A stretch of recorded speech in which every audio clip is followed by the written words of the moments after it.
And that from a child. You have known the Holy Scriptures, which are able to make you wise for salvation. Through faith which is in Christ Jesus. The Churches of Christ, the Bible people.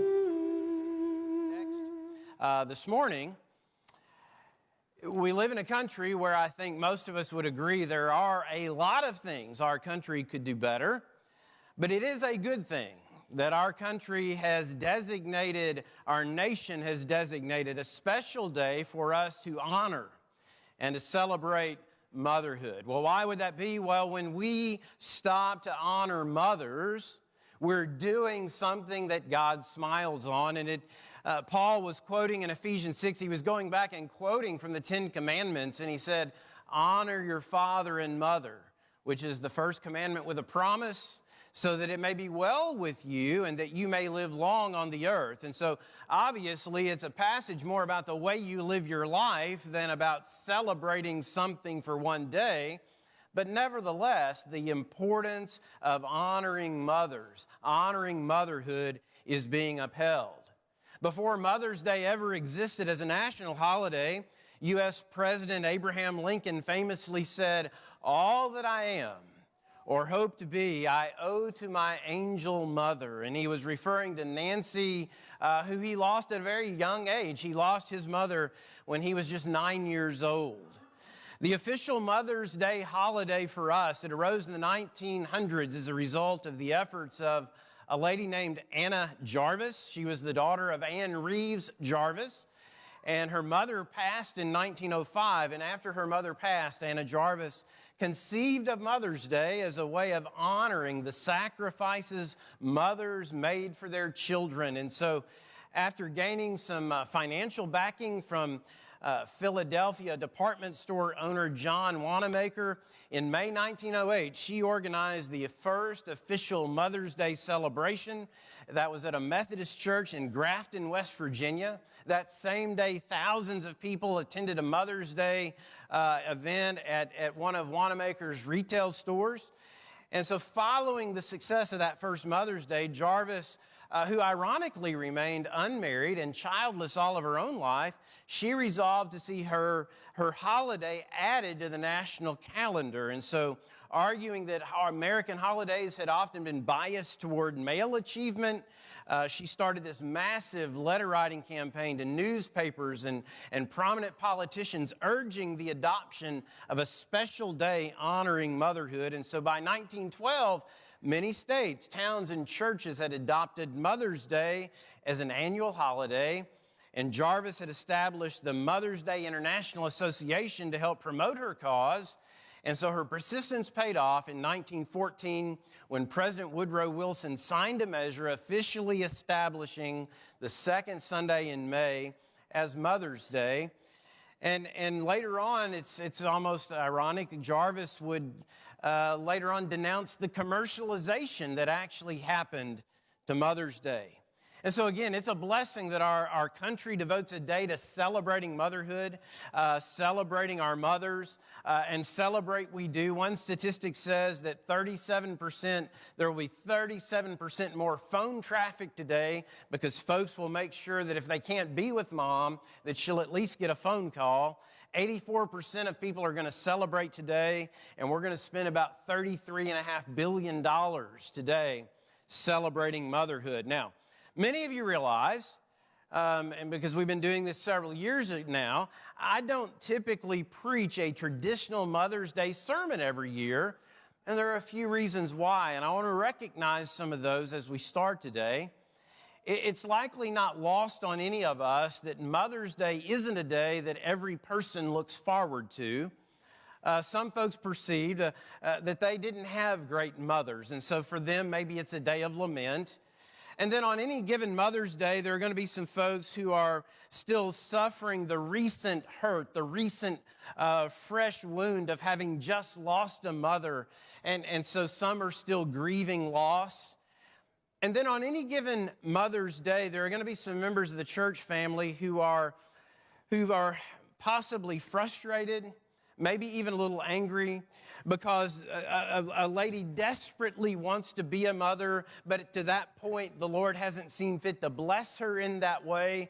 And so to celebrate Mother's Day, it heightens that hurt and that pain. And so for any who are hurting today, I want you to know that my heart goes out to you, and my prayer for you is that your faith in the Lord will stay strong, and that the Lord will bless you in His time. And through all of it, you may never lose your confidence in His unrelenting love for you that has been revealed through the gift of His Son. But again, with all that being said, I do want to think about and celebrate in our study motherhood. After all, God in His infinite wisdom, He decided that mothers were just what we needed. And in His inspired word, He upholds both the value, the virtue, and the value of motherhood. And so today we want to go to Proverbs 31 and use that as our text as we honor mothers. Proverbs 31 is interesting in the Hebrew. It is a cleverly written and a well-crafted poem, and we lose some of that in the translation to English. And in the context of Proverbs, it's a message to young men about the type of wife that they ought to be trying to seek after. In other words, the wise choice is a woman personified by the description given in verses 10 through 31. And so as King Lemuel begins describing the excellent wife of Proverbs 31, it's worth noting that one of the reasons she's an excellent wife is because she's also an excellent mother. And so consider some of her attributes. Number one, she does her husband good and not evil.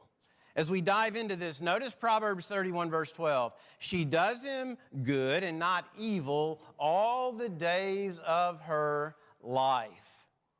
For those of us who are blessed to be married, in many cases, in an honest moment, I believe many of us would admit that our wives often treat us much better than we deserve. In fact, many times they continue to treat us well, even when we don't deserve it at all. And this principle of the way our wives treat us well, it has an implication. It has implications for motherhood. Mothers are constantly teaching, and we're going to talk more about that in a few minutes. Henry Ward Beecher said, "The mother's heart is the child's schoolroom." And so a mother's always teaching these powerful lessons to her children.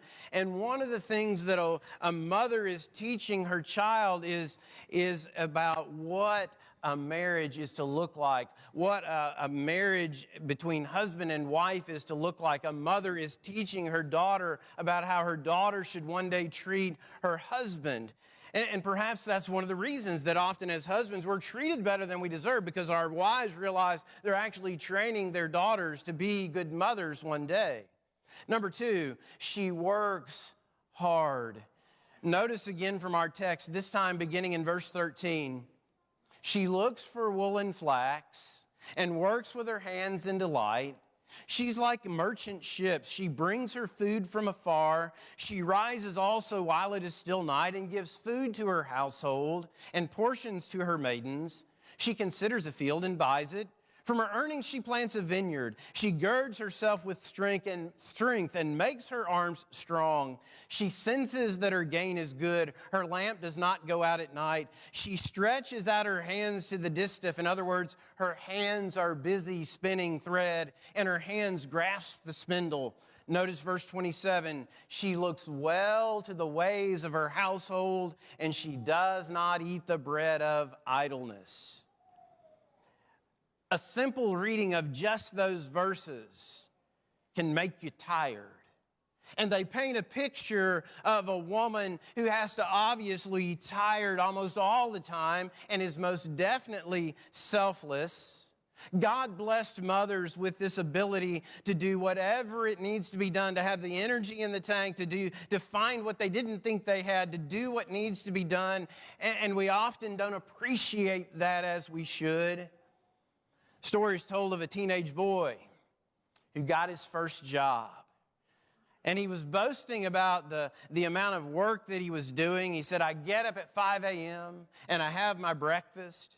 And somebody asked him, well, does anybody else get up too? And he replied, "Oh, yes, Mother gets up and fixes my breakfast and then fixes Dad's breakfast." "And what about your dinner?" the boy was asked. And the boy said, "Well, my mother fixes that too." "Well, does your mother have the afternoon to herself?" he's asked. "Well, no," the boy replied. "No, Mama cleans the house, looks after the other children, then gets supper for me and Dad. And when we come home, then we watch TV and we go to bed." "Well, what about your mother? What does she do?" Well, the boy replied, "Well, Mama washes some clothes and irons the rest of the evening." "Well, do you get paid?" the boy is asked. "Well, of course, Dad and I get paid."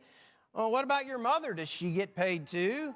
And here's where the boy really messed himself up. "Mother? Get paid? Mother don't get paid. She don't do no work."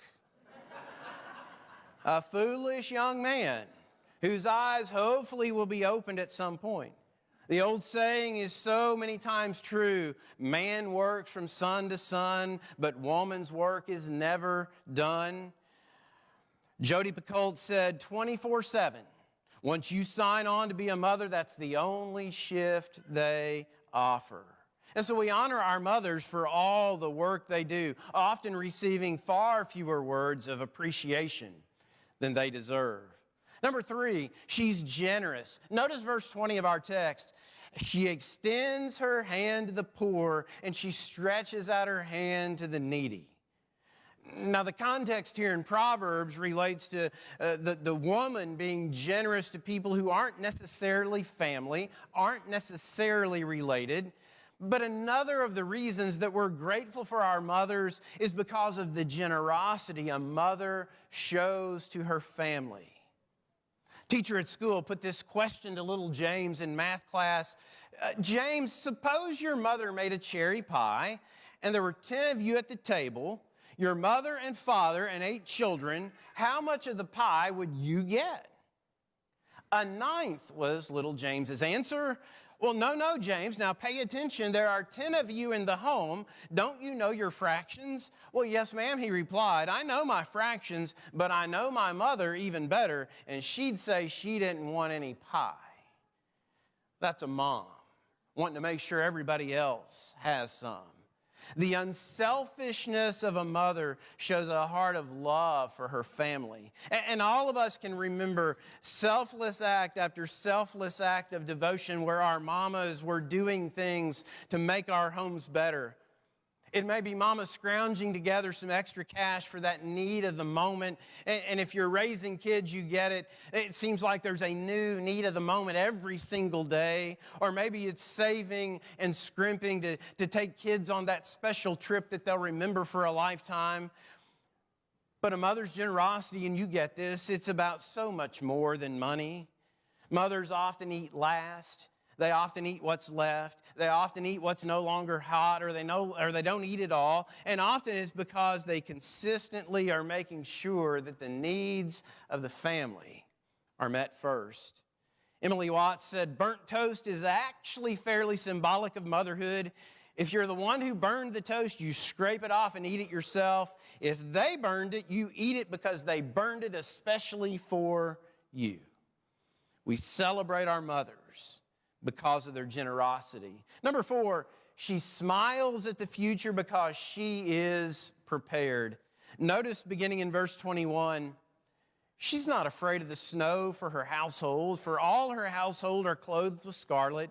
She makes coverings for herself. Her clothing is fine linen and purple. Her husband is known in the gates when he sits among the elders of the land.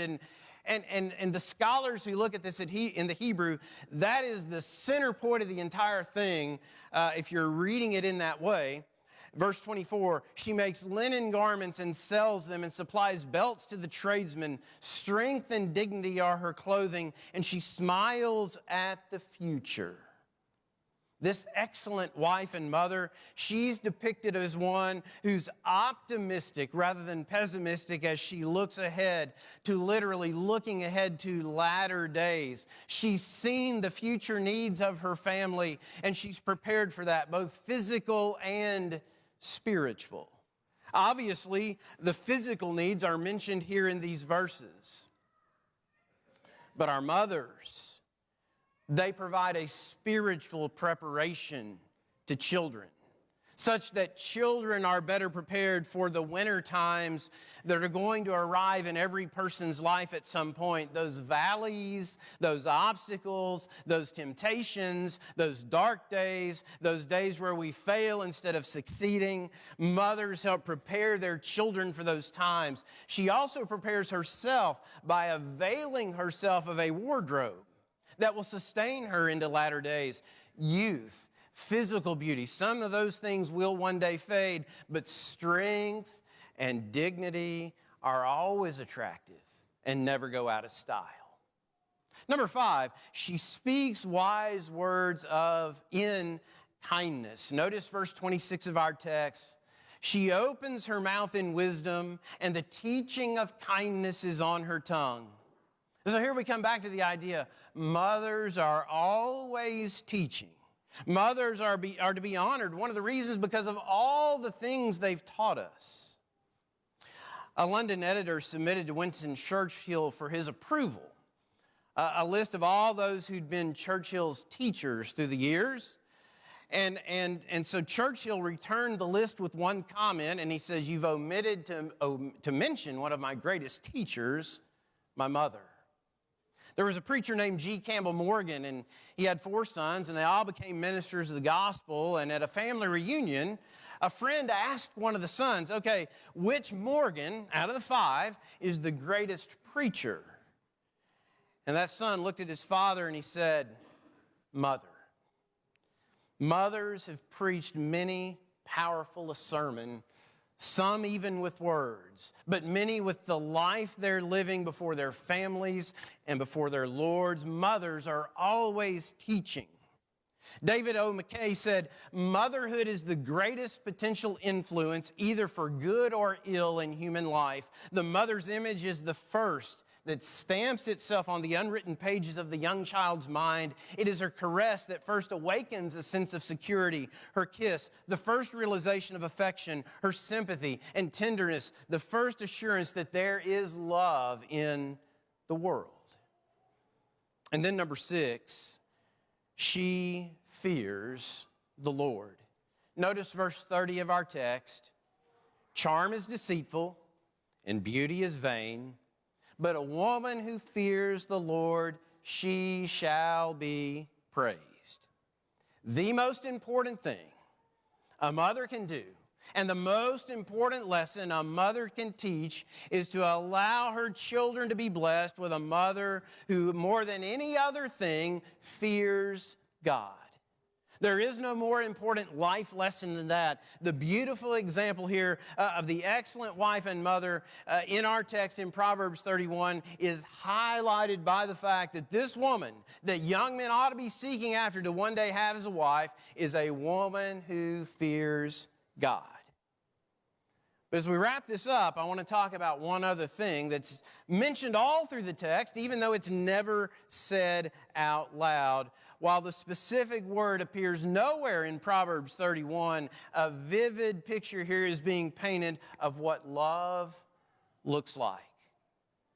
A mother's love for God, a wife's love for spouse, a mother's love for her children. It's all through this text. A mother teaches her children about love, both in her actions and through her words.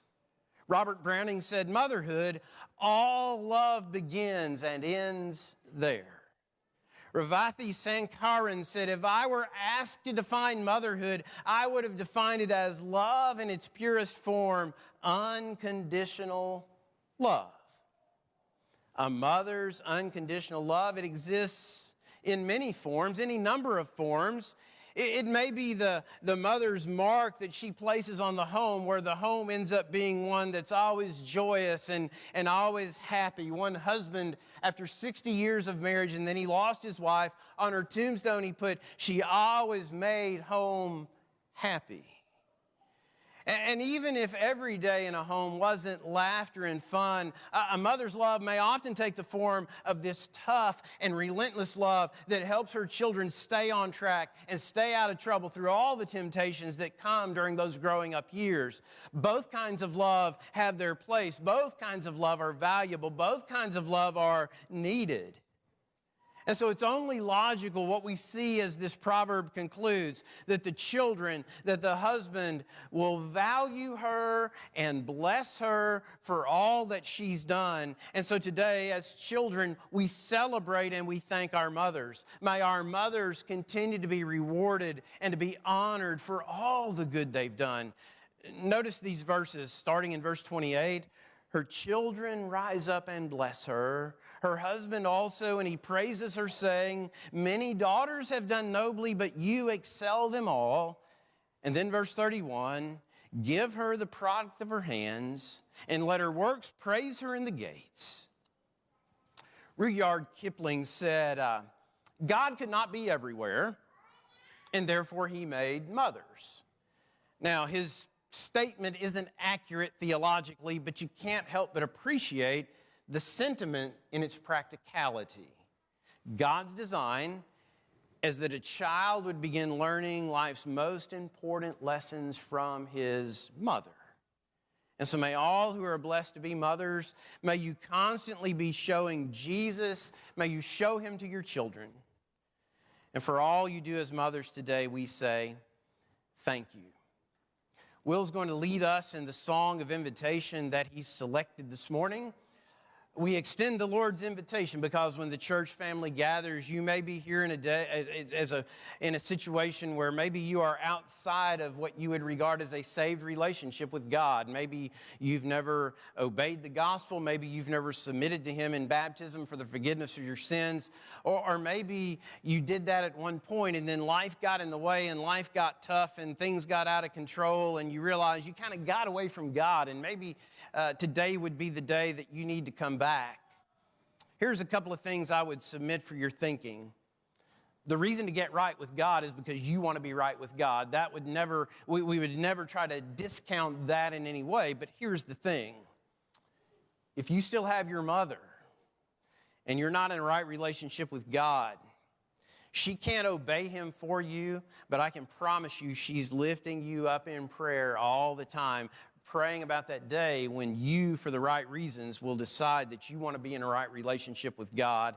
Maybe you're at that point today where that's what you want to do, to either put him on in baptism or to come back home. If we can assist you in any way, please let it be known while we stand and while we sing.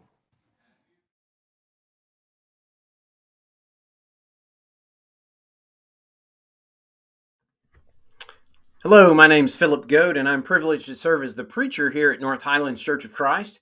You may have heard something in today's message that has you asking some questions, either about the topic we just covered or maybe about our North Highlands Church family. If so, we'd love to hear from you. Please reach out. We'd love to field your question. In fact, we'd love to set up a time to study the Bible with you. And if you're interested in that, we'll set up a time that works well for you. I'd also like to invite you to come out and connect with us in person. We'd love for you to worship with us. Sunday mornings at 9:30, we have worship, followed by Bible classes for all ages. We come back on Sunday evenings at 6 o'clock for another time of Bible study. And then on Wednesdays, we have two opportunities. We have a 2 p.m. Bible study for folks who don't need to be out in the evening. And then at 6:30 p.m., we also have a Bible study time, classes for all ages. The other thing I'd like to mention is that we have a food bank. It's open the third Saturday of each month from 9 to 10 a.m. And so if you know of somebody in our community, in our county, that would be able to take advantage of this, please pass the word about the food bank at North Highlands, third Saturday from 9 to 10 a.m. Again, we thank you for connecting with us today, and we hope you'll be back online connected with us again very soon. Right. Mom. Just a minute. I'm on the phone right now. No, come back here and clear your dishes from the table. Yes, stop! No, guys, stop. Cut it out, both of you. This is not fair. Dad would have let me go. Is Daddy watching us from heaven?